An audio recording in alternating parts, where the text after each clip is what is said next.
साथियों अस्सलाम वालेकुम। देखेंगे जैसा कि कल हमने एक वीडियोस बनाकर डाला था सहायक उर्दू अनुवादक के बारे में। जैसा कि आप यूट्यूब पर आपने देखा भी होगा, तो उसमें से बहुत सारे ऐसे जाहिल शख्स हैं, उसको यही कहा जाए कि वो देखिए कमेंट क्या कर रहे हैं कि अरे यार ये ज्वाइनिंग उन लोगों के लिए है जिन्होंने एग्ज़ाम 2019 में दिया है। ठीक है, ज्वाइनिंग के बारे में इन्होंने कहा। ठीक है, और देखिए इनमें क्या क्या कमेंट है। एक शख्स है फजले करीम, इन्होंने कहा कि ये न्यूज़ गलत है। ठीक है, और देखिए यहाँ पर आपको मैं एक शख्स और हैं उनके बारे में भी हम बताएं। ये है एमडी, इसका नाम है मुनासिर। ये न्यूज़ नई नहीं बल्कि ओल्ड है। अब इन लोगों को समझाने के लिए थोड़ा सा मैं इस वीडियोस को बनाया हूँ।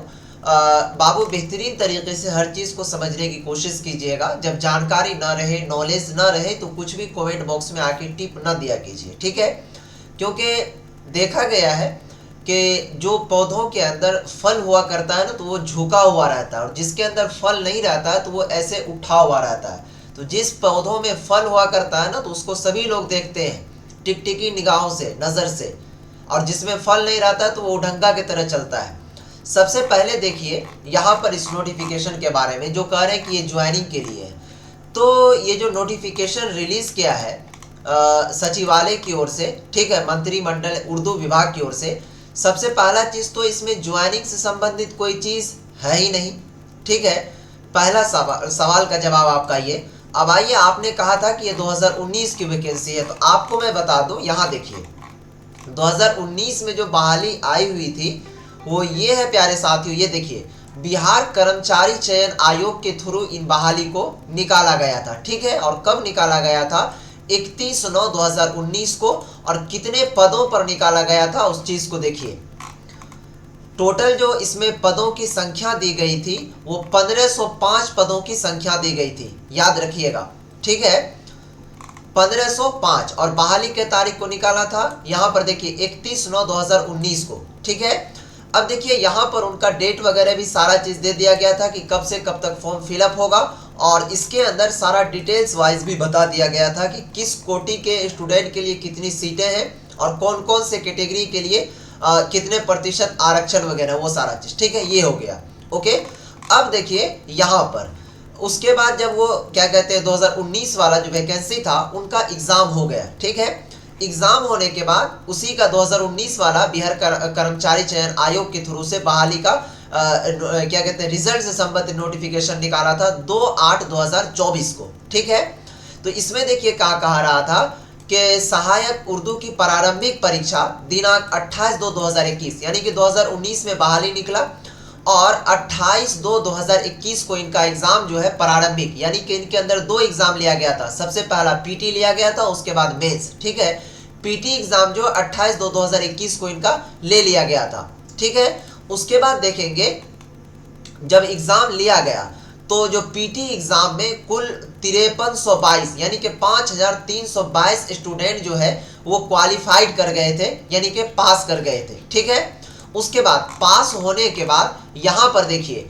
उनका फर्स्ट मेरिट लिस्ट भी निकाल दिया गया था, यानी कि जो जो स्टूडेंट 5322 स्टूडेंट जो पास हुए थे उनका मेरिट निकाला था। किसके लिए? तो मेंस एग्जाम के लिए। ठीक है, ये वही स्टूडेंट का रोल नंबर है। अगर वो 2019 वाला होगा तो जाकर के पूछ लेना तुम जो कमेंट कर रहा है। ठीक है, कि ये नहीं है वो है फला ढिमकाना। तो हर चीज़ नॉलेज के बाद ही क्या कीजिए तो अच्छा रहेगा।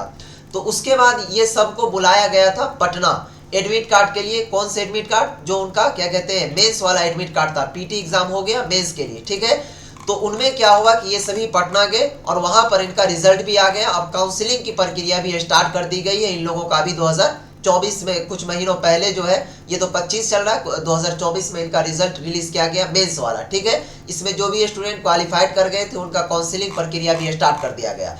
अब आइए, ये जो बहाली निकली है, ये बहाली कब निकली है? सबसे पहले देखिए यहाँ पर ये जो मैं आपको बताया हूँ 25/2/2025 को। ठीक है, जो कि अपर सचिव सह निदेशक है क्या कहते हैं उर्दू विभाग के पटना। ठीक है, 25/2/2025 को ये बहाली निकला। तो आप इसको कैसे कह रहे हैं कि ये ओल्ड बहाली है? अब देखिए यहाँ पर पढ़ने की कोशिश कीजिएगा, समझने की बेहतरीन तरीके से। तो इसके अंदर क्या लिखा हुआ है?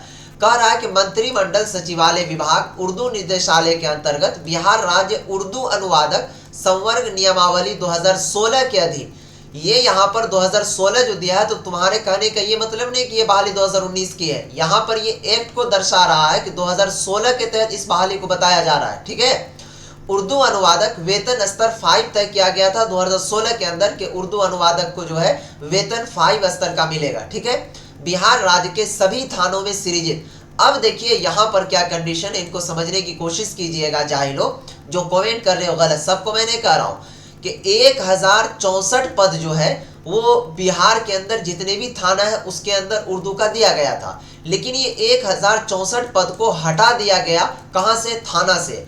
अब ये 1064 पद को कहाँ पर दिया जाएगा, तो ये देखेंगे कह रहा है कि उसके स्थान पर पूर्व में स्वीकृत पद के अतिरिक्त, यानी कि पहले जो 2019 में वैकेंसी आई थी उसमें जो पद स्वीकृत कर लिया गया, उस पर जो बहाली काउंसलिंग प्रक्रिया स्टार्ट है वो उसको छोड़ करके, ठीक है, वही चीज कह रहा है कि पद के अतिरिक्त, अतिरिक्त का मतलब क्या होता है? उसके अलावा, यानी कि ज्यादा, सभी समाहरणालय जिला उर्दू कोषांग के लिए 38 पद, ठीक है, सभी अनुमंडल कार्यालयों के लिए 101 पद, सभी प्रखंड कार्यालयों के लिए 534 पद तथा अंचल कार्यालयों के लिए 351 पद, ठीक है, अर्थात उर्दू अनुवादक के 1064 पदों की सृजन होगा। ठीक है, इसका ये मतलब है कि जब कोई भी बहाली होती है तो उससे पहले फिक्स किया जाता है कि हमको कितनी सीटों पर बहाली करना है। तो वो ये वही चीज है कि अभी जो न्यू वाली ये बहाली आई उनके बारे में फिक्स किया गया है कि कौन से अनुमंडल में कौन से जगहों पर कितनी सीटों पर बहाली होगी। तो ये क्या हुआ कि मोहर लग गया बिहार सरकार की जानिब से कि इतना सीट पर हमको बहाली देना है। ये वो वाला बहाली नहीं है जो आप सोच रहे हैं 2019 में जो आई थी। आंख खोल के और कान खोल करके देख लीजिए और समझ लीजिए इस नोटिफिकेशन को। और उसके लिए ये जो 1064 पद है, इसके लिए सालाना इनकम जो है बिहार सरकार की ओर से, राज्य सरकार की ओर से 68,70,58,848 रुपए की राशि हर वर्ष दी जाएगी, जिसमें से सभी को पैसा दिया जाएगा। क्या कहते हैं, जो मंथली इनके अंदर कामकाज करेंगे वो। ठीक है, तो ये सारा चीज है, न कि ये क्या कहते हैं ओल्ड है। यहाँ पर देख रहे जो हमारे एक टीचर्स हैं, हालांकि उनका मैं नाम नहीं लूंगा यहाँ पर, उनके भी वो भी बेचारे डाले हैं इस नोटिफिकेशन के बारे में, उनमें भी जाकर के ये लोग गंदा संदा कमेंट कर रहे हैं। तो जितना नॉलेज रहे, जितनी जानकारी रहे, उतना ही काम कीजिए तो बेहतर होगा। किसी को मुंह उठाए और कह दिए कि ये गलत है तो वो बिल्कुल गलत नहीं हो जाएगा।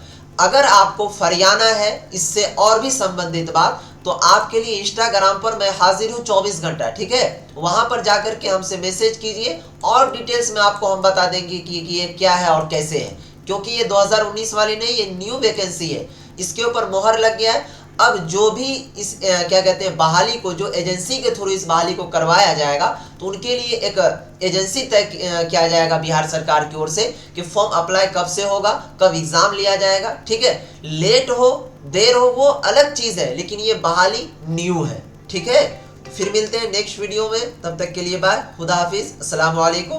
जो स्टूडेंट को शक लग रहा था कि ये बहाली फेक है, गलत है, तो वो सब कान खोल कर सुन लीजिए, ये सही बहाली और बिल्कुल सही है। ठीक है, ये जो 1064 पद देख रहे हैं थाने वाला, तो अब थानों में ये उर्दू अनुवादक नहीं रहेंगे, अब इनको जो है सत्यापित कर दिया गया डायरेक्ट अनुमंडल में। ठीक है, और क्या कहते हैं समाहरणालय के अंदर। ओके, याद रखिएगा। तो जो भी ये स्टूडेंट मौलवी पास है या फिर इंटर पास है, तो इस बहाली के लिए कमर कस लीजिए, जैसे ही फॉर्म आएगा फिलअप कर दीजिएगा। और जिनको गलत लग रहा है तो वो कंबल ओढ़ करके, रजाई ओढ़ करके इस गर्मी के महीने में आराम से सोइए, कोई दिक्कत नहीं है। फिर मिलते हैं नेक्स्ट वीडियोस में, तब तक के लिए बाय, खुदा हाफिज, अस्सलाम वालेकुम।